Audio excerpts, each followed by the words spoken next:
Welcome to Falls Count Anywhere, where the wrestling ring meets the heart. Hosted by the gentleman Jody Powell, join us as we dive into the latest pro wrestling news and rumors, from the electrifying world of WWE to the inspiring stories of wrestling for Christ. This is your all-access pass to the action, the faith, and the hope. This is Falls Count Anywhere.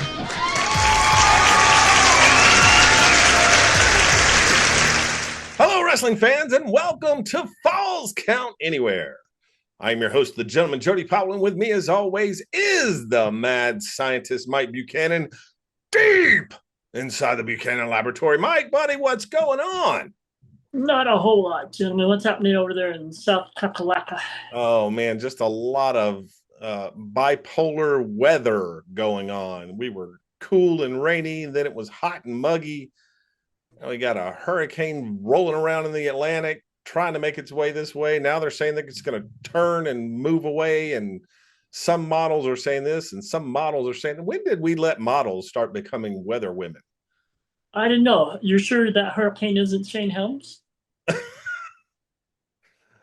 It could be Shane Helms, then it wouldn't have much of an impact. Oh, no, I'm just kidding. I loved the hurricane, and the Hurricane and The Rock had wonderful interactions. I love that. Yes, they did. No, Shane Helms was fantastic as a hurricane. That was totally a joke, Shane, if you're watching. But yeah, and if you're not, you should be. It's exactly right. If you're not, why not? Anyway. So what's going on in the lab, man? What you got cooking up? Well, I talked to my grandchildren and other people, and nobody really likes to go to the dentist. They don't like the needles. And I understand that they're trying to phase that out, and commendations to the dental industry. But I'm developing no needle Novocaine. There you go. And I think we're going to try and fit it into like a cherry tablet. So all you have to do is chew it up about 15 minutes before the procedure starts, and your whole mouth will be numb. I don't recommend talking after you do it, but at least you'll feel what the procedure's going to do to you. That brings a whole new level to the prank of putting laxatives in brownies. Now we're going to be putting Novocaine in brownies. Oh man. That's that I would be more likely to go to the dentist. If you can do something about the scraper too, when they clean your teeth.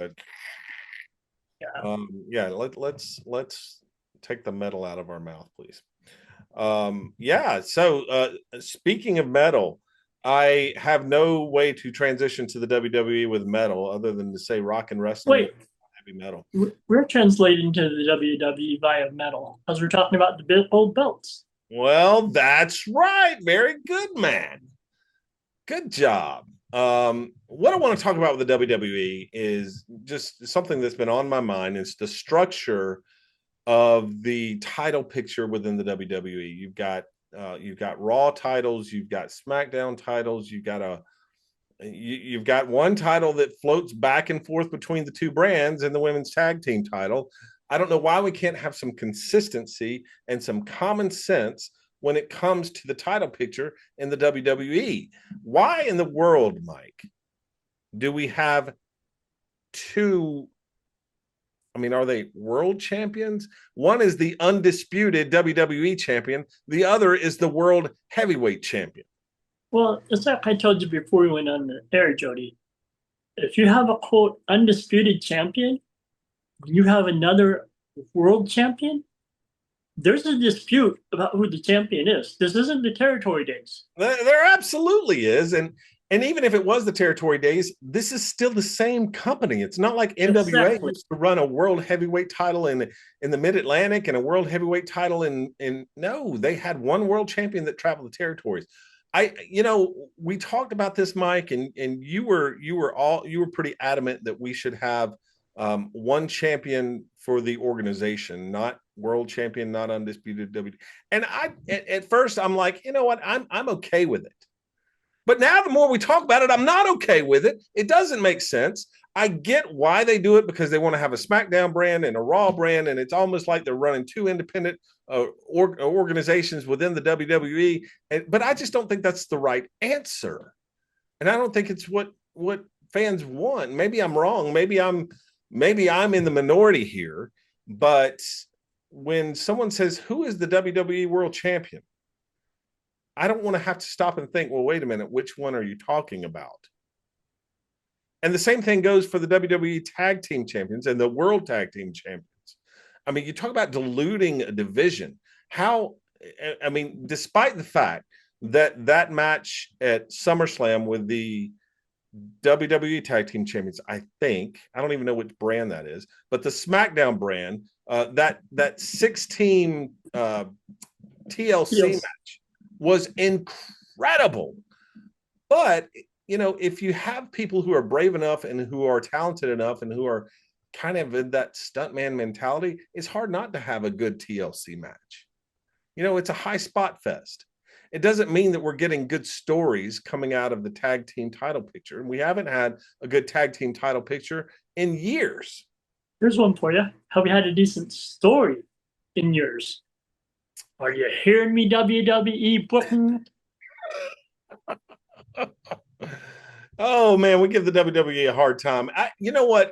I'm gonna challenge you on that one, because I think the Bloodline story, when Roman Reigns was champion, not when we've had, the Bloodline has become the NWO of today's time, where everybody's part of the Bloodline. But back in the day when it was just the Usos, Roman Reigns, and even before Solo Sikoa, and then Solo Sikoa came in toward the end. That storyline was legit. It was good. It was good. But yeah, I think that's the last time I would say that there's been a really strong, long, good written story that's told in the WWE. That's true. Hey, here's a question for you, buddy. How would you structure the WWE if you were in charge in terms of the title picture? Well, I am old school, as we've talked about as I've talked about endlessly on our show. You have a super faction. No, I am not talking about the mostly fragile team, the MFT of Solo Sikoa and whichever Samoan he can pull out of the audience next week. I'm talking about Paul Dangerously Heyman and Seth Rollins, Bronson Reed, and Braun Breaker. They should all have titles. If you're going to keep the US and the IC belt, protect the brands. If you don't want to unify the titles, protect the brands, like WCW did back in the day. It's all one brand. You put an IC belt on one of them, you put a US title on the other one, or you make them tag team champions. Yeah. Nobody's going to beat that tag team. You're going to have to devise something huge to do it. And you make that your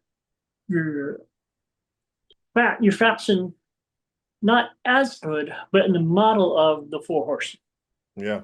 That's what I would do. Nice. I get behind that. I like the direction everything's going with Seth Rollins. I was a little, we called the fake injury. We called it, but I wasn't sure. But when I saw him come out and cash in, like, yeah, okay, I can get behind this. I'm down. I still don't think Paul Heyman has a role there. Because Seth Rollins can work a mic. Braun Breaker's not actually too shabby on the mic. So I don't know that Paul has that positive role, but I think I would agree, buddy. I think you have a world heavyweight champion or a WWE champion, whatever you want to call it. You have one. Same thing for the women's. You have one. You have one women's tag team title. Let's have one world tag team title. Let those champions go back and forth between shows. There's nothing wrong with running concurrent storylines. And if you're worried about, where you're going to have an intercontinental title storyline going this way and another storyline going this way on the other show, just run them one at a time. Run the US on one and the intercontinental on the other, and then switch them up as those storylines come to an end. It's not that hard to do. There's a way to get around it, and you're doing it with the women's tag team title. I just think having all of these titles, it's just it waters it down. It takes away from the prestige, in my opinion, of those big titles. Boudreaux just sent me a text. He said he recommends hiring Vince Russo back. So Boudreaux needs to stay missing. If that's the advice, because that's how we ended up with world heavyweight champion David Arquette. Fair point. Yeah. Fair point. Let's not. But yeah, I just think there's some possibilities for the WWE to restructure their alignment and to come into a place where it's not as confusing. And perfect example, I couldn't tell you who the US is. It Solo Sikoa? Yeah, I guess it is, because he had the match with Fatu at SummerSlam. Yeah. I struggle to when I have a hard time watching one show, which I do on SmackDown. Admittedly, I don't get to watch SmackDown as much as I want to. I struggle to keep up with who the champions are, especially with some of the lower titles, and that's not good, right? Well, yeah, but I know one thing that you're keeping up on the champions of, and that's Wrestling for Christ. That's right. We got some big title matches coming up at King of the Mountain. We're going to talk about that, fans, right after this break. Stay tuned. In the shadows of King's Mountain, legends are tested, and one will rise. All titles on the line. One match to crown a king. The Chris Thunder Anderson Memorial Golden Ticket awaits. The King of the Mountain. 2 hours. One destiny. Saturday, August 30th at 6 p.m. on Abundant TV. It's not just wrestling. It's wrestling for Christ. Welcome back, fans, to Falls Count Anywhere. And right now we want to dive into the world of Wrestling for Christ. And if you're talking about Wrestling for Christ, then you have to be talking about the biggest show of the year that's coming up on August 30th, right here on Abundant TV at 6 p.m., a 2-hour special, King of the Mountain. And the King of the Mountain event is going to be just action-packed. Mike, we're going to have all titles defended. Kenny Austin is going to defend the television title against General Pickle. Pickle won that number one contendership match over Nathan Sawyer thanks to that no good, sorry, lousy Dylan Dollar. Then we're going to have, speaking of Dylan Dollar, we're going to have Dylan Dollar taking on Nate Sawyer. And I hear there's something more to that match. So tune in to Saturday Night Praise and Power Hour this week, this coming Saturday, as that contract signing is going to take place. And you're not going to want to miss that contract signing. The commissioner told me that for that match, actually, you're going to be barred from the building. Let her try. Not happening. Then we wouldn't have anybody on commentary, man. Somebody's got to call the match. She will. No, she won't. She's told me enough times to go do my job, so that's exactly what I plan to do. I will do my job, and if something happens, I'll do my job and then some. But then you've got the World Tag Team title picture, Mike. This is interesting. We heard last Saturday night on Praise and Power Hour, a vignette from The Enlightened, and they are targeting the tag team titles and Perfect Vision and enlightening the WFC.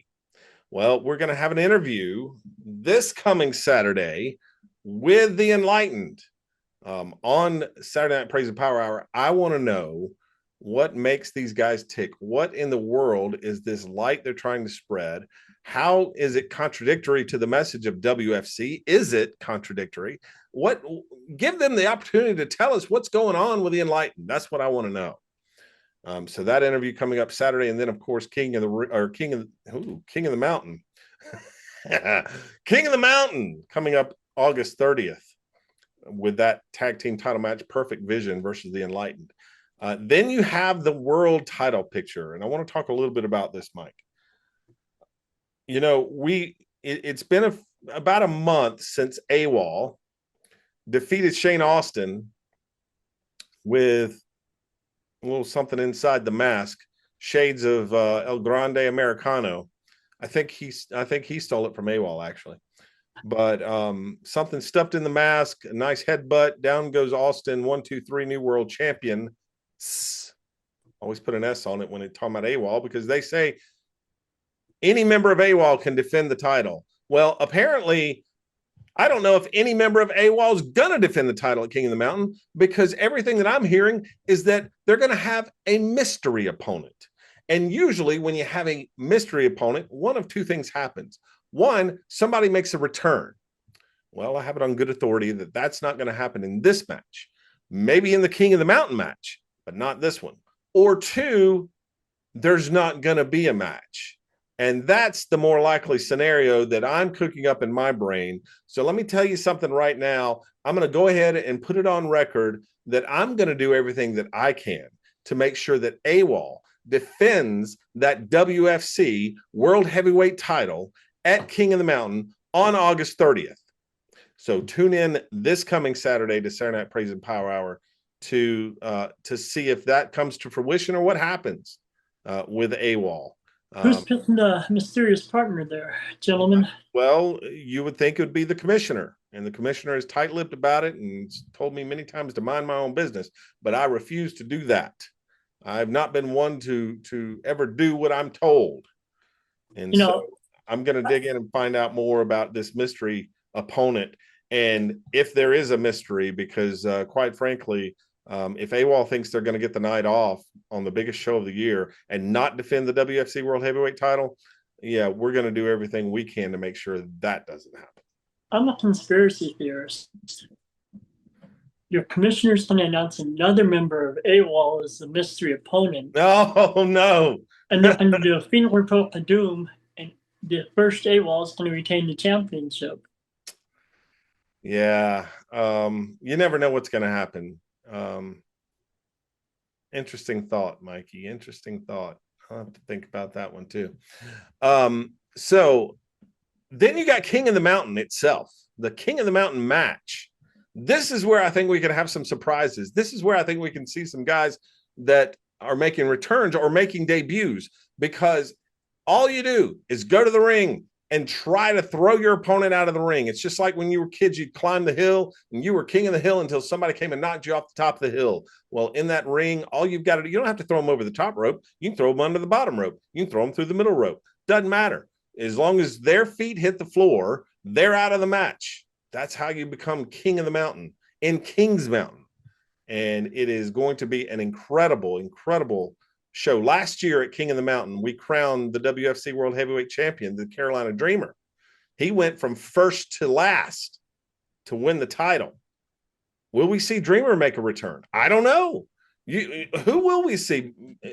You just never know what's going to happen in the WFC, especially on a show this big. King of the Mountain fans, August 30th, 6 p.m., 2-hour special. You're going to want to tune in. But be sure to tune in Saturday night for Saturday Night Praise and Power Hour as that build happens to the King of the Mountain. Well, Mike, I know one thing. It's time for our favorite part of the show, Finding Tomorrow. We'll be back, fans, right after these messages. Hello, wrestling fans. The gentleman Jody Powell here. And I want to put you onto two, not one, but two YouTube channels that you need to check out. First, Wrestling for Christ WFC, right here. Check it out. Every episode of Saturday Night Praise and Power Hour up until the last week's episode is on that channel. And then Falls Count Anywhere 323, me and Mike talking it out right here on Abundant TV and YouTube. Check it out.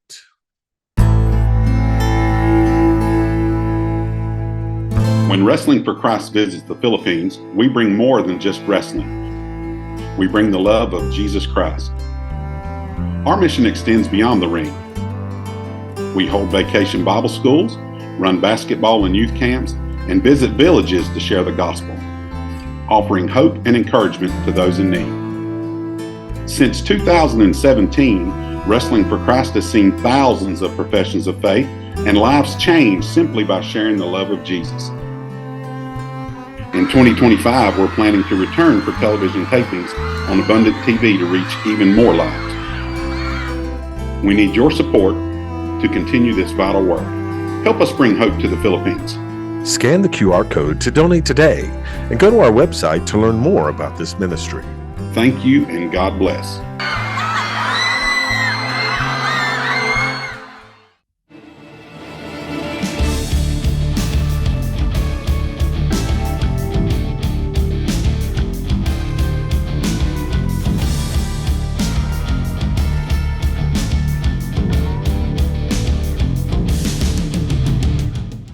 Welcome back, viewers, to, as Jody and I frequently say, our favorite part of the show, Finding Tomorrow. If you remember, last week we started a 7-part series on the armor of God, because these days the war isn't just natural. Well, frankly, it's never been just natural warfare. It's been spiritual warfare. We talked about the belt of truth and why it's important. And truth is, like we talked last week, truth is what's real. Doesn't matter what your opinion is, as Jody so brilliantly brought up, it's what you can prove. For instance, you can walk into a rodeo, look at the horses, and then decide, that big animal over there with the horns is the horse. It doesn't have a saddle on it, but I'm going to go jump on it and ride it. Please make sure at least your medical insurance is paid up. Probably your life insurance is paid up. It's not a horse. It's not real. It's not true. Well, right after that, the next piece of armor that Paul talks about to the Ephesians is the breastplate of righteousness. Now, the question here is, whose breastplate of righteousness is it? Jody, there's a verse in Isaiah, I think it is. Yep. What does the prophet Isaiah have to say about our righteousness as humans?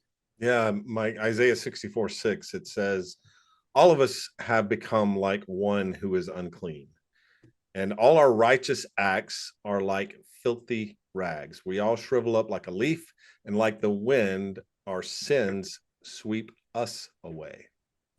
Wait a minute, Jody. You and I both talk to people. I'm better than so-and-so. I'm not Hitler. I'm not Jack the Ripper. I hardly ever beat my wife, to use a line from an old Christian song. Isn't that what I need? I just need to be better than someone better here on earth. Yeah, it's funny how it's not funny. It's sad how people really try to tie things into comparisons and competitions.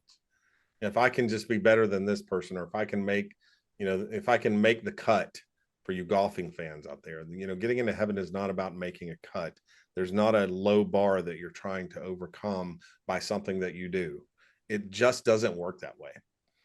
Everything that we do, according to the prophet Isaiah, is like a filthy rag. So all of those good deeds that we put in our back pockets, and that we post on Facebook, and that we pat ourselves on the back, Isaiah said, yeah, that's a filthy rag. It's dirty. It's not just dirty. If I remember the Hebrew on this right, and I don't want to be too graphic for our viewers, and I don't want to be disrespectful to the female viewers, but I believe in the original Hebrew, that word rags actually refers to, at that time, let's just say female hygiene products of the day. Mm-hmm. And Jody, you're right when it says, our righteousness is as filthy rags. Yep. Romans in chapter 5 says that all it took to separate us from God was one sin. Mm-hmm. And Eve and Adam didn't waste any time in committing one sin. Which, bad news for them and us, but it did trigger God's plan of salvation for us. Now, how did we get from being filthy sinners, wrapped up in our righteousness, to something that God could have fellowship with him, Jody? Yeah, Mike, the answer to that is found in 2 Corinthians 5:21. And it says that God made him who had no sin to be sin for us, so that in him we might become what? The righteousness of God. And so it's not about a lot of people will say, well, I'm a good person. That makes me righteous. No, it doesn't. Righteousness is not about the good deeds that you do. The breastplate of righteousness that Paul talks about putting on is not telling you to go out and perform random acts of kindness. There's nothing wrong with doing that, but it doesn't get you into heaven. That breastplate of righteousness is exactly what is mentioned there in the verse that I just read in 1 Corinthians 5:21, that it is he who had no sin became sin. So in other words, we are putting the breastplate of Jesus. Back in the day, they had like in medieval times, they had like the family crest, right? That represented, I am the family of, Nottingham or whatever. I don't know. My family crest would be, a microphone. Be careful. It'd just be a microphone. I'm just saying. But when we put on the breastplate of righteousness, we're putting on the family crest of being God's child, of being under the blood of Christ. I like that. Meaning that it represents Jesus. We're putting Jesus on us to be seen instead of us. There's no righteousness that we can do that can create a breastplate strong enough to stand up against the evils of this world. It would crumble in a mere matter of seconds. And so it's not about random acts of kindness. It's about the one who did the one random act of kindness that saved us all. Yeah, that's very well said, Jody. I think that if it were made of us, or if it were not made of Christ, I'm just being transparent here, y'all. Whether it's doing a show like this, whether it's doing something for somebody else, it's easy to let yourself think, well, I did that, and I did the other thing, and I did one more thing. And you kind of leave Jesus out of the picture. But then Jesus says not to let your left hand know what your right hand is doing. So if he wants to keep it that separated, that compartmentalized, I think is the buzzword these days. Do you honestly think he wants you to go on Facebook or Insta or X or Y or Z or any of the other social medias out there? I talk to people about this pretty frequently, but honestly, not as much as I should. I don't care if you're fasting. Bless your heart, you do that. Don't tell your 305 fans that you're doing it. Don't tell your 729 people that you're donating $10 to the latest charity. I don't care. Yeah. Jesus does. He just doesn't want you to tell everybody. And it's good that you're doing it. And I applaud you for it. And I encourage you to keep doing it. Just don't let your hands know what they're doing. Yeah. That's just me. No, and see, the thing is, it's not just you. That's just truth. That's part of the belt of truth, brother. At the end of the day, fans, how do you find tomorrow in all of this? You find tomorrow by removing yourself from your line of sight so you can see others. It's not about you. It's not about what you do. It's not about what you say. It's about understanding that under the blood of Christ, we are given the gift of the Holy Spirit who will speak through you and say exactly what needs to be said in the right time, in the right place. And that's the only way we will ever obtain righteousness. That's right. That's it. Put that breastplate of righteousness on, the belt of truth, buckle it tight, because we've got 5 more pieces of armor to go through. And you've got just a few minutes to stay tuned, because coming up next, it's The Clash with Chris Whaley, Jeff Dixon, right here on Abundant TV.